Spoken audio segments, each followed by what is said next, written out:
Shalom jemaat Tuhan, jumpa lagi dengan saya di program Rekat Renungan Singkat di channel YouTube Johan Kristianto. Saya mau menyambung episode berkat sebelum ini, yaitu tentang orang yang murah hati. Mari kita baca lagi pengajaran Tuhan Yesus tentang kemurahan hati ini di Injil Matius 5 ayat yang ke-7. Matius 5 ayat yang ke-7, berbahagialah orang yang murah hatinya, karena mereka akan beroleh kemurahan.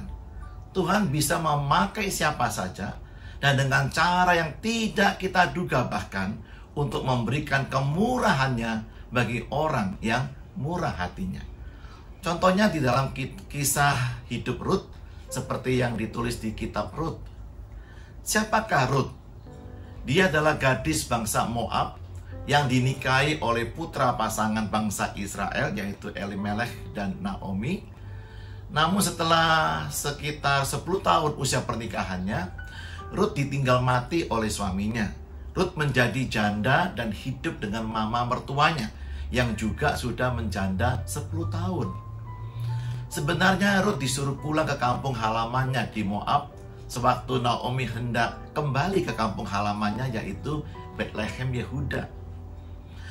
Namun Rut memaksa dengan sangat untuk diberi kesempatan oleh Naomi mertuanya untuk Rut berbakti, menunjukkan kemurahan hatinya merawat dan memelihara Naomi.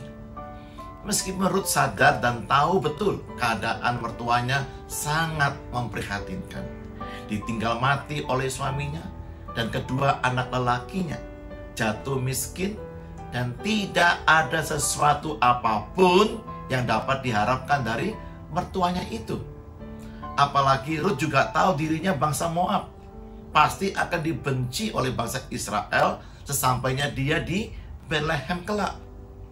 Namun janji Tuhan untuk memberikan kemurahannya kepada orang yang murah hati benar-benar dialami oleh Rut di tempat dan saat yang tidak disangka-sangka sebelumnya, yaitu di tanah asing di Bethlehem Yehuda. Berkat yang tak terduga itu saya sebut sebagai berkat kebetulan. Ya, memang kebetulan. Berkat ini disiapkan Tuhan dengan cara yang tak terduga oleh siapapun. Ada banyak berkat kebetulan yang dialami oleh Rut. Di antaranya, misalnya, yang pertama di Rut 2 ayat yang ketiga. Rut 2 ayat yang ketiga. Pergilah Rut. Pada hari pertama dia mencari makan, lalu sampai di ladang dan memungut jelai. Jelai adalah bahan pokok untuk membuat roti di samping gandum, di belakang penyapit-penyapit. Kebetulan ia berada di tanah milik Boas. Kebetulan. Saya percaya Tuhan mulai menunjukkan kemurahan hatinya bagi jalan hidupnya Rut, karena dia murah hati, yang berasal dari kaum Elimelech, suaminya Naomi. Yang kedua di Rut 2 ayat yang kelima. Lalu kata Boas kepada bujangnya yang mengawasi para penyapit itu, dari manakah perempuan ini? Wow, luar biasa. Pada hari pertama Rut memungut butir-butir jelai yang jatuh ke tanah, dia berjumpa dengan pemilik bos besar tanah pertanian tersebut. Dan kebetulan Boas adalah kerabat dari suaminya Naomi, atau kerabat dari ayah mertuanya Rut. Rut 2 ayat yang ke-15 dan 16. Setelah ia bangun untuk memungut pula, maka Boas memerintahkan kepada pengerja-pengerjanya, dari antara berkas-berkas itu pun ia boleh memungut, tidak lagi memungut di tanah atau butir jelai yang jatuh di tanah yang kotor.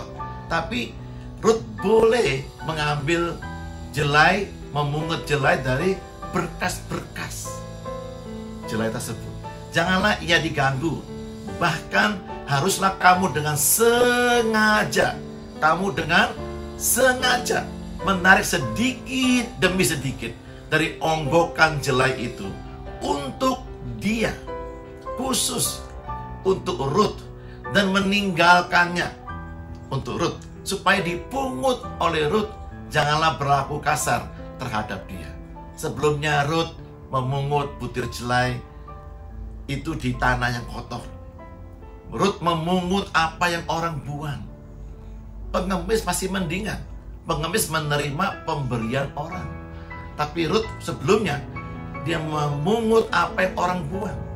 Sampai di rumah dicucinya, dibersihkannya, dan dibuatkan roti. Dan disuapin mama mertuanya makan oleh Rut. Luar biasa. Tapi sekarang makin meningkat, makin meningkat. Sekarang Rut tidak perlu memungut butir-butir jelai yang jatuh ke tanah.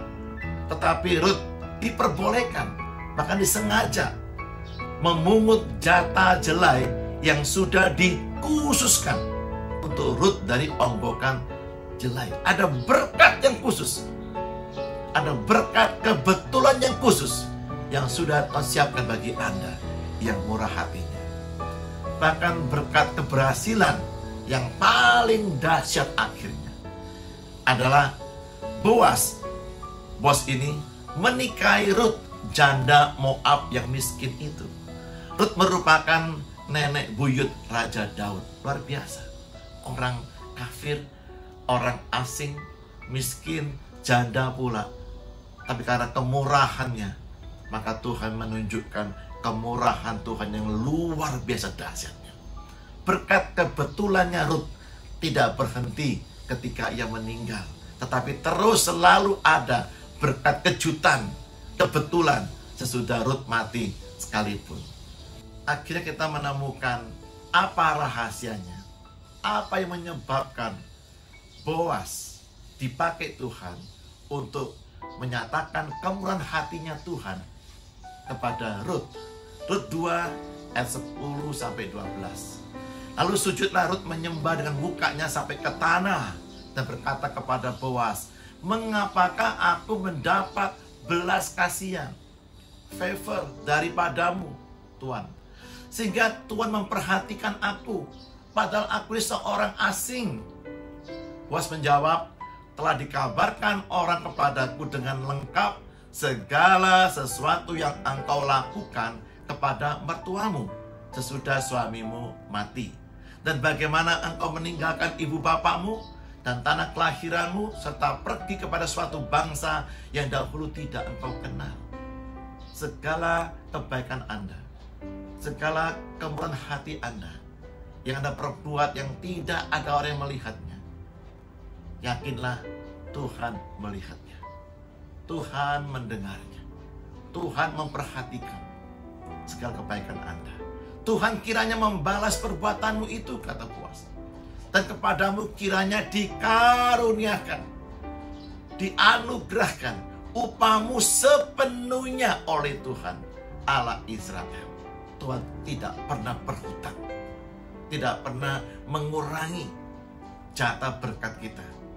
Yang di bawah sayapnya engkau datang berlindung. Dengan kata lain, Boas ingin berkata demikian, bahwa Tuhan memakai Boas untuk memberikan upah sepenuhnya dari kemurahan hatinya Rut. Haleluya. Tuhan Yesus memberkati Anda semuanya. Shalom.